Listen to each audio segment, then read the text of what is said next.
여호와여, 내가 깊은 데서 주께 부르시었나이다. 주여, 내 목소리를 들으시고 나의 간구하는 소리에 귀를 기울이소서. 여호와여, 주께서 죄악을 감찰하실진대 주여, 누가 서리이까? 그러나 주의 사유하심이 있음을 우리는 주님께 깨달음으로 알고 있습니다. 나의 영혼이 주를 기다리며 내가 주의 말씀을 바라는 이 귀한 시간, 주님 앞에 온전히 예배드리는 예배자들 되게 하시고 주님 이 시간 함께 하셔서 주님의 영광이 드러나는 귀한 예배 되게 하여 주시옵소서. 주님 은혜 감사합니다. 이 모든 말씀 거룩하신 예수님의 이름으로 기도합니다. 아멘. 찬송가 1장 찬양하시겠습니다.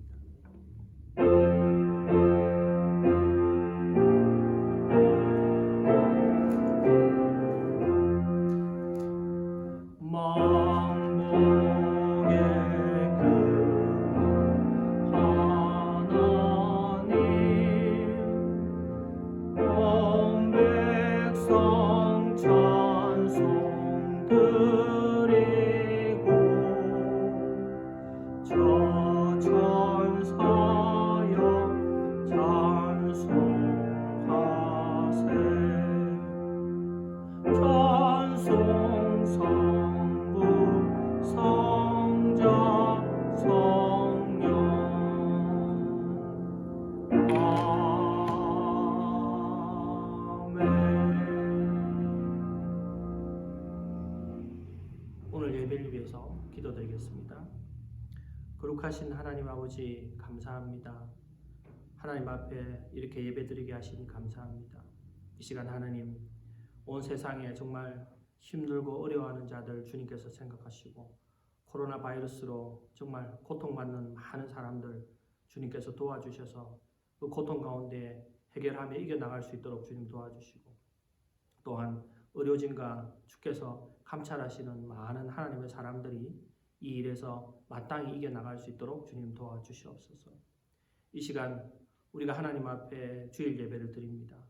주께서 감찰하시고 주님의 은혜를 내려주셔서 이 예배 가운데 성령의 기름 부음이 있는 귀한 예배 되게 하여 주시옵소서. 이 땅에 하나님 앞에 마땅히 예배 드릴 자들이 하나님 앞에 예배 드리는 이 시간 성령께서 기름 부어주시고 하나님의 크신 은혜가 임하도록 주님 도와주시옵소서. 예배 가운데 홀로 영광 받으실 하나님만을 찬양합니다. 모든 말씀 거룩하신 예수님의 이름으로 기도합니다. 아멘. 오늘 함께 나누실 하나님 말씀 요한복음 7장 1절부터 13절까지 말씀입니다. 같이 한 목소리로 봉독하도록 하겠습니다. 요한복음 7장 1절부터 13절까지 말씀입니다. 이후에 예수께서 갈릴리에서 다니시고 유대에서 다니려 아니하심은 유대인들이 죽이려 함이러라. 유대인의 명절인 초막절이 가까운지라 그 형제들이 예수께 이르되 당신의 행하는 일을 제자들도 보게 여기를 떠나 유대로 가소서. 스스로 나타내기를 구하면서 묻혀서 일하는 사람이 없나니 이 일을 행하려 하거든 자신을 세상에 나타내소서 하니 이는 그 형제들이라도 예수를 믿지 아니함이로라. 예수께서 가라사대 내 때는 아직 이르지 아니하였거니와 너희 때는 늘 준비되어 있느니라. 세상이 너희를 미워하지 못하되 나를 미워하나니 이는 내가 세상의 행사를 악하다 증거함이라. 너희는 명절에 올라가라. 나는 내 때가 아직 차지 못하였으니 이 명절에 아직 올라가지 아니하노라. 이 말씀을 하시고 갈릴리에 머물러 계시니라.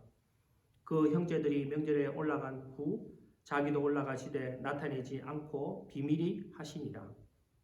명절 중에 유대인들이 예수를 찾으면서 그가 어디 있느냐 하고 예수께 대하여 무리 중에서 수군거림이 많아 혹은 좋은 사람이라 하며 혹은 아니라 무리를 미혹하게 한다 하나 그러나 유대인들을 두려워함으로 드러나게 그를 말하는 자가 없더라. 아멘. 오늘 말씀은 초막절의 의미에 대해서 여러분들과 나누도록 하겠습니다. 7장 전체를 여러분들과 나누도록 하겠습니다. 잠깐 말씀의 기름 부음을 위해서 기도하도록 하겠습니다. 거룩하신 하나님 아버지, 하나님께서 주시는 귀한 말씀입니다.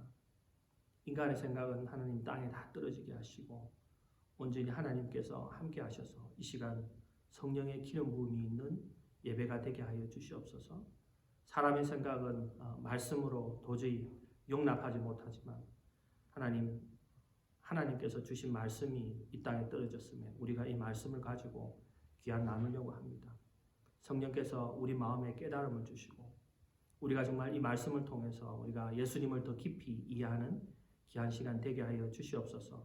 주님만을 높이는 예배, 주님만을 전하는 예배가 되기를 소원하오며 이 말씀 가운데 함께하여 주시옵소서. 성령의 기름 부음이 있는 귀한 시간 되기를 소원하오며 이 모든 말씀 거룩하신 예수님의 이름으로 기도합니다. 아멘. 요한복음 7장은 초막절 배경으로 크게 세 부분으로 나누어져 있습니다. 오늘 제가 초막절을 배경으로 해서 크게 세 부분으로 나누어 있는 것을 여러분들과 나누도록 하겠습니다. 먼저 예수님께서 초막절 가시기 전에 부분, 그리고 두 번째 초막절 중간 부분, 그리고 마지막에 초막절 마지막 날 이렇게 세 부분으로 크게 7장은 나누어져 있습니다. 먼저 초막절 가시기 전의 내용입니다. 예수님에게는 육신의 동생들이 있었습니다. 몇 명의 동생들이 있었는지 정확하게 알 수는 없습니다. 그러나 성경에 등장한 예수님의 동생들의 인물을 보면요, 요셉, 야고보, 유다, 시몬, 그리고 누이들이 있었습니다. 그래서 정확하게 몇 명이 있는지는 알 수가 없습니다.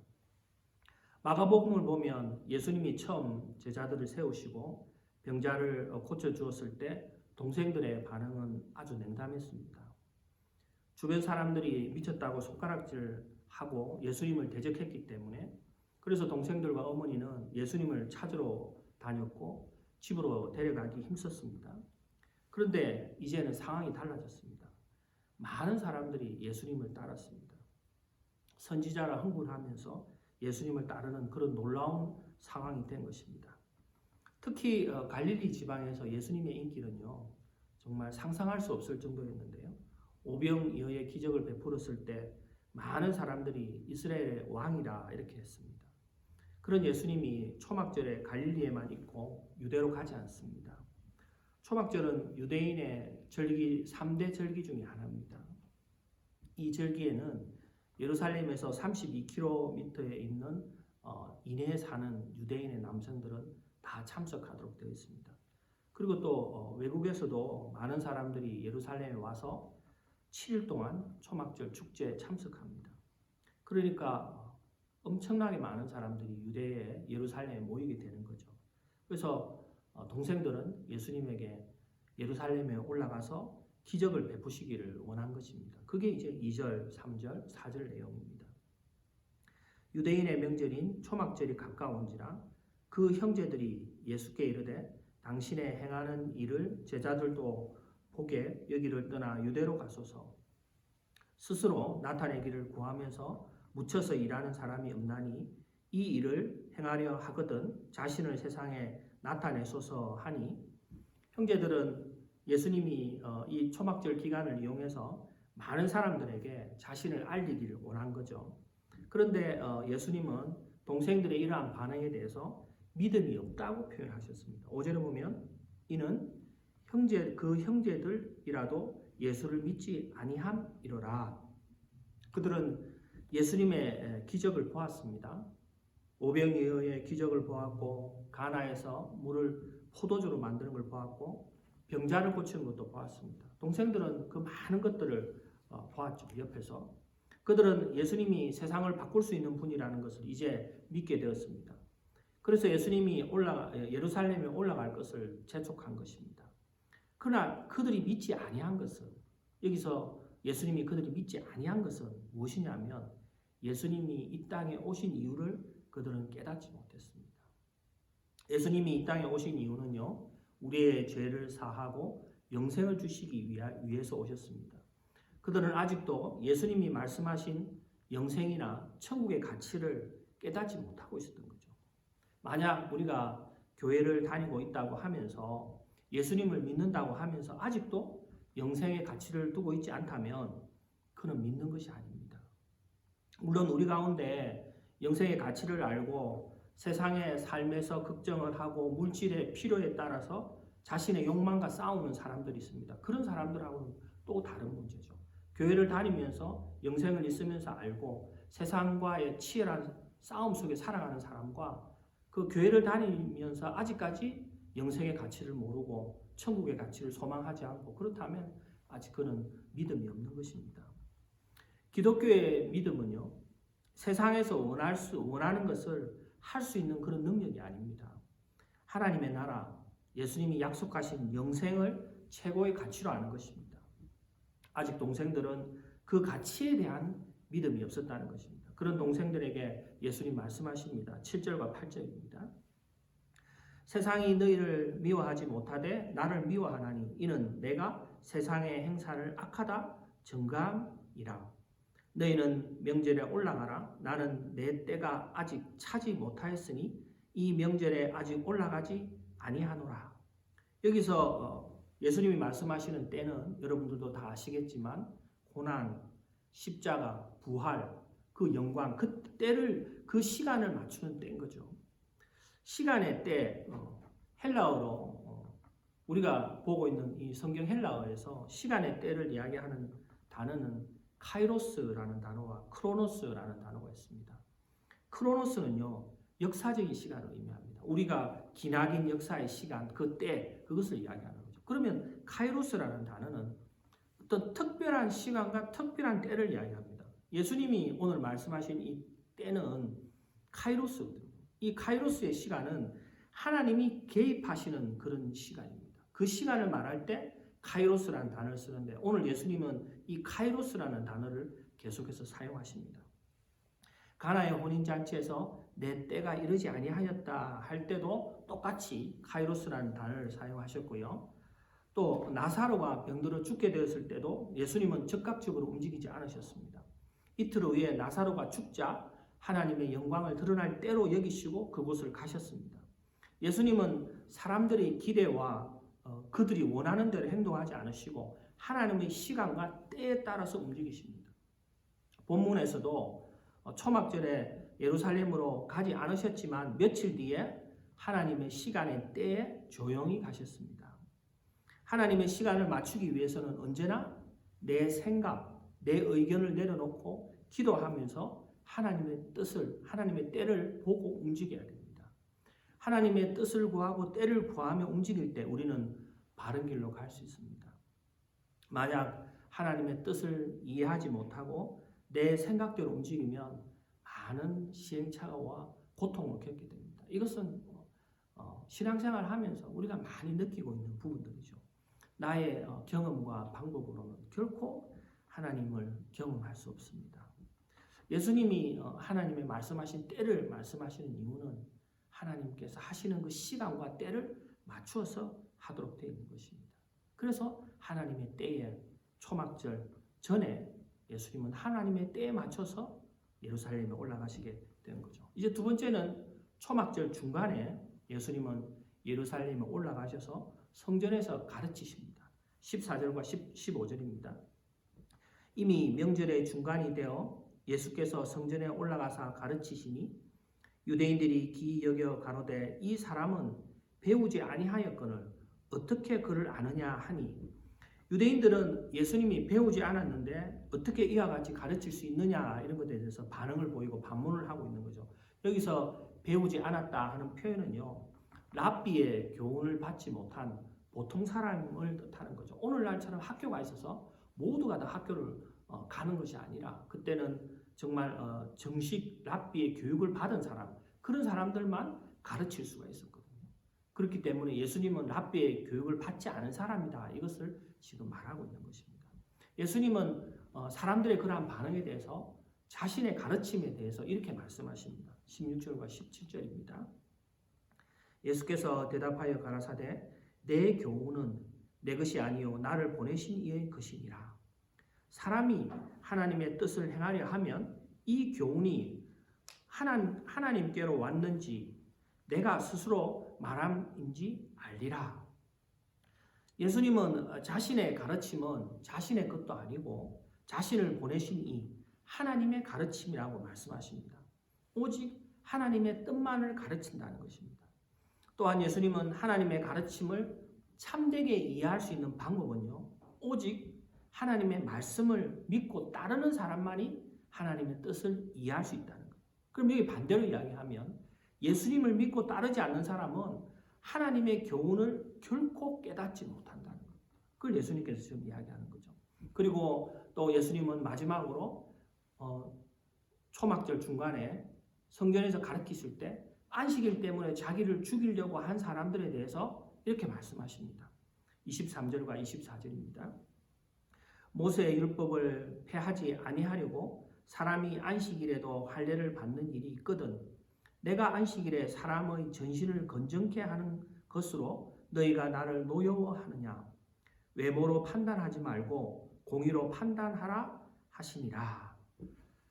유대인들은 신생아가 할례 받는 날이면 그날이 안식일이라도 할례를 합니다. 이것은 그 이유는요, 사람의 몸을 온전케 하는 이 일은 안식일에도 할 수 있다는 거예요. 근데 안식일에 사람의 몸을 온전케 할 때 이 일을 할 수 있다면 예수님이 안식일에 몸이 아픈 사람들 그 병자를 낫게 하는 것은 사람의 몸을 온전케 하는 일이라는 거예요. 그렇기 때문에 예수님은 자신이 안식일 법을 어긴 것이 아니라는 것을 지금 이야기하는 거죠. 예수님은 24절에 있는 대로 예수님은 형식적인 율법 준수하는 것이 아니라 그 행위와 목적, 그 행위에 대한 목적과 의미를 정확히 알아서 판단해라는 거예요. 그래서 외모로 판단하지 말고 공의로 판단해라는 것입니다. 자기가 가지고 있는 상대에 대해서 보고 있는 그 모습으로 그 상대를 판단하지 말고 공의로 판단해라는 것입니다. 예수님은 그 율법에 대한 율법이 가리키고 있는 정신을 정확하게 말하려고 하는 거죠. 유대인들은 율법을 가지고 있다고 하면서 율법을 가지고 사람을 미워하고 사람을 죽이려 하는 거예요. 결코 하나님은 공의를, 사랑과 공의를 같이 다 이루려고 하셨지 율법을 가지고 사람을 죽이려고 하는 일을 하지 않거든요. 그런데 오늘날 가장 정말 개탄하고 안타까운 일들은요, 교회에서 이 율법을 가지고 사람을 함부로 미워하고 함부로 대상이 되게 하고 또 정말 하지 않았으면 좋겠는데 교회를 하나님을 믿고 예수님의 말씀을 배운다는 사람들이 대중 앞에 서서 함부로 사람을 죽이는 말, 사람을 무시하는 말, 함부로 하는 정말 예수님의 정신에 전혀 맞지 않는 그런 일들을 오늘날 많이 보게 됩니다. 오늘 예수님께서 하신 그 말씀을 다시 한번 생각해야 되는 그런 귀한 시간인 것 같습니다. 마지막으로 초막절 마지막 날에 있었던 일입니다. 초막절 마지막이 되면 예루살렘 성전에서는 의미 있는 의식을 행합니다. 시편 113편부터 118편까지 그 할렐의 찬양을 부르면서요, 대제사장을 따라서 성전에서부터 사람들이 쭉 실로암까지 내려와서 물을 길어가지고 성전의 제단에 다시 물을 붓는 그런 의식을 행합니다. 이게 이제 초막절 마지막에 하는 행위입니다. 이는 그들의 조상들이 광야에서 그 광야에 생활할 때 물이 없어서 고통당하는 그때를 정말 기억하면서 하나님께서 반석에서 물을 내어서 자기네들을 먹게 한 것, 그것을 기념해서 그 물을 떠서 제단에 바치는 그런 의식을 하는 거죠. 그 반석이신 예수님께서 제단 곁에 서서 이렇게 말씀하십니다. 37절, 38절, 39절입니다. 명절 끝날 곧 큰 날에 예수께서 서서 외쳐 가라사대 누구든지 목마르거든 내게로 와서 마시라.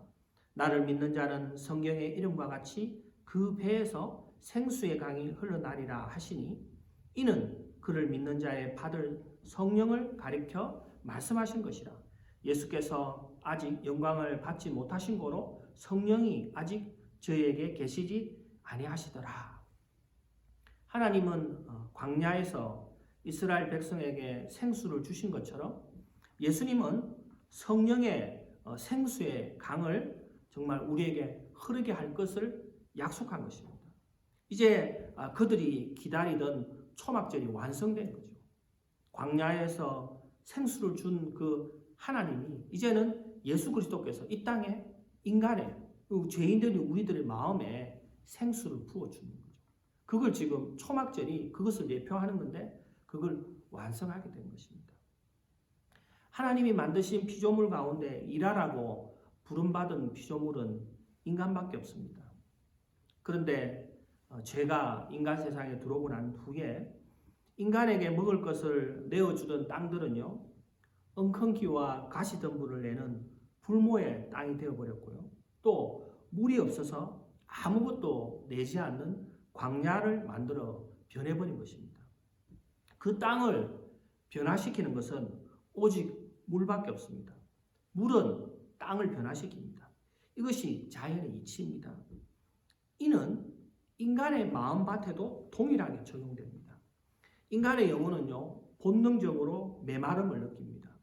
마음에 생수가 없기 때문입니다. 그래서 인간의 생명을 풀과 같다. 그래서 또 인간의 생명을 정말 뿌리가 잘려 있는 나무가 같다. 그런 말을 합니다. 뿌리가 뽑혀 있는 나무라고 표현하기도 합니다. 그런 인간의 갈증을 해소하기 위해서 우리 인간들은요, 쾌락을 찾고 또 중독되고 또 쇼핑이라든지 수많은 방법들을 통해서 자신의 목마름을 채우려고 하는 거죠. 그것이 오늘날 사회의 수많은 병폐들로 나타나는 것입니다. 결코 인간은 자신의 부족과 자신의 갈증을 채울 수 있는 방법이 없습니다. 그래서 예수님이 오셔서 성령을 부어주신 것입니다. 인간의 마음의 땅에 생수를 부어서 우리를 살리신 것입니다. 생수가 되시는 성령님은 성도의 마음속에 내주해서 우리를 변화하게 하는 거죠. 물이 하나도 없어 말라버린 그 땅에 물이 계속 있어서 땅이 변한 것처럼 우리 안에 우리 마음밭에 정말 짝짝 갈라져 있는 우리 마음밭에 성령께서 생수를 부어주셔서 우리 마음이 변화되는 거죠. 그래서 성령님의 오심은 초막절의 완성인 것입니다. 그 인간에게 성령님은 그만큼 소중하고 귀한 존재가 되는 거죠. 기독교 역사 속에서 성령의 생수가 흘러 넘치는 삶, 정말 그것을 가장 대표적으로 했던 분을 꼽아라 그러면 무디 목사님입니다. 이분은 정말 성령의 기름 부음, 성령의 정말 충만함, 이 생수와 같은 성령님의 그 충만함을 간절히 사모했던 그런 분입니다. 실제로 성령 충만한 삶을 사셨습니다. 무디 목사님 전기를 보면요, 목사님은 믿지 않는 사람들에게는 전도 설교를 했지만요, 성도들에게는 기회가 생길 때마다 성령에 대한 설교를 굉장히 많이 하셨습니다. 그래서 비판적인 시각을 가진 분들은요, 무디는 성령밖에 모른다 하면서 무디 목사님을 비판하기도 했습니다. 그때마다 무디 목사님은 이렇게 답변했습니다. 나는 신앙생활을 하면 할수록 나 자신에 대한 무력감을 더 처절하게 느낍니다. 내가 잠깐이라도 이기심과 교만으로 채워주는 순간 나는 다시 육신의 사람으로 되어갑니다. 그래서 나는 때마다 시간마다 엎드려 나를 비우게 해달라고, 내 자신을 포기하게 해달라고 기도합니다.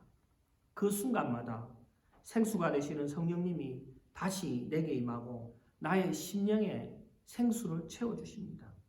그때서야 나는 비로소 주께서 원하시는 일을 감당할 수 있었습니다. 성령님은 내가 육신의 사람으로 돌아가지 않는 유일한 방편입니다. 그렇게 고백했죠. 무디 목사님은 이것이 그리스도인의 생명의 비밀이라고 이야기했습니다. 예수님은 숨을 내쉬면서 우리에게 성령을 받아라 하시면서 성령을 보내주셨습니다. 이 성령님은 우리로 하여금 그리스도를 믿게 만들고 말씀을 기억하고 그리스도 안에 살아가게 합니다. 또한 성령님은 성도의 마음속에 생수의 강물처럼 흘러 넘쳐서 지치고 상한 우리의 심령에 힘을 주시고 예수 그리스도의 은혜를 기억하게 하고 우리의 마음에 생명처럼 흘러 넘칩니다. 우리는 마음속에서 생명처럼 역사하시는 성령님의 은혜를 깨닫고 오늘 초막절의 그 의미를 완전히 이해하면서 성령께서 그 생수가 되시는 그 성령님께서 날마다 우리 안에 생명으로 채워서 육신의 사람으로 살지 아니하고 하나님의 사람으로 살아가는 저와 여러분 되기를 간절히 축원합니다. 기도하시겠습니다. 거룩하신 하나님 아버지 감사합니다. 하나님께서 오늘 초막절에 대한 이해를 통해서 우리가 정말 성령께서 우리 마음 가운데 생수의 강이 되어서 우리의 마음을 변화시키고 우리가 놀랍게 하나님의 사람으로 살아갈 수 있는 그 길을 열어주신 걸 감사합니다. 우리가 정말 초막절을 또 바로 이해하면서 성령님께서 우리 안에 생수가 되어주셔서 우리의 삶 가운데 성령님의 은혜로 날마다 살아가고 있음을 깨닫게 하시니 감사합니다. 이 시간 성령 하나님 또 우리에게 성령을 보내주신 예수 그리스도의 은혜에 감사하면서 주께서 정말 이 온라인 예배 이 화면 가운데 예배드리는 예배자의 한 사람 한 사람 찾아가셔서 성령의 기름 부음이 있는 귀한 시간 되게 하여 주시옵소서. 주님 안에 감사합니다. 이 모든 말씀 거룩하시고 존귀하신 예수님의 이름으로 기도합니다. 아멘. 예, 광고 말씀 드리도록 하겠습니다. 지난주에도 제가 광고를 드렸는데요. 마스크 구입을 원하시는 분들은요. 배란 권사님이 이 천 마스크 빨고 다시 쓸 수 있는 마스크를 지금 판매하고 있습니다. 그러니까 또 배란 권사님한테 연락을 하시든지 그러면 저에게 연락을 주시면 제가 마스크를 구해드리도록 하겠습니다. 그리고 또 개인적으로 기도를 부탁하시는 분들은요. 카톡이나 전화를 주시면 제가 기도 말씀을 듣고 매일 아침마다 같이 여러분들과 기도하도록 그렇게 하겠습니다. 물론 제가 개인적으로 기도하는 것이지 공개적으로 다른 사람들한테 알려서 기도하는 것은 아닙니다.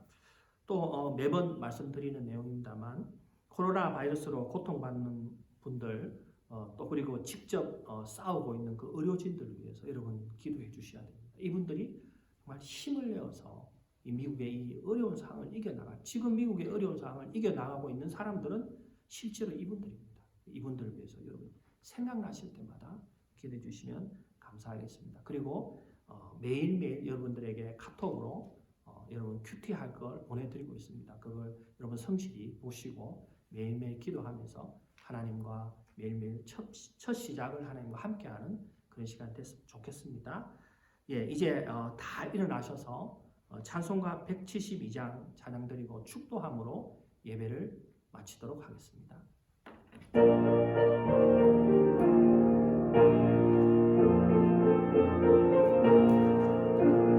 빈들의 마른 불같이 시들은 나의 영혼 주님의 허락한 성령 간절히 기다리네 가물음의 마른 땅에 단비를 내리시듯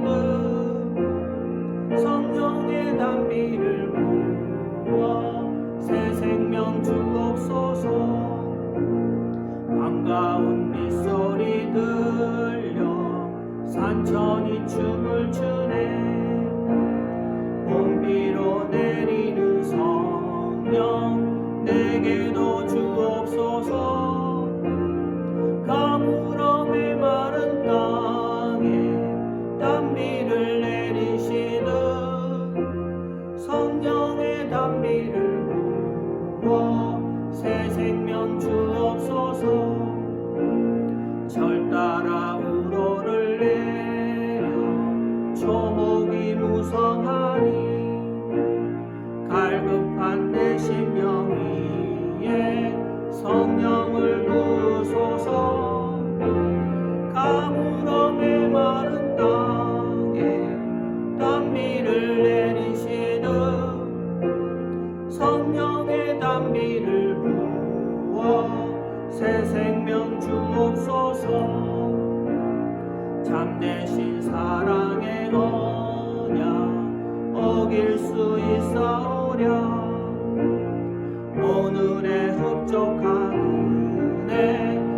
주실 줄 믿습니다. 가물음에 많은 땅에 단비를 내리시는 성령의 단비를 부어 새 생명 주옵소서.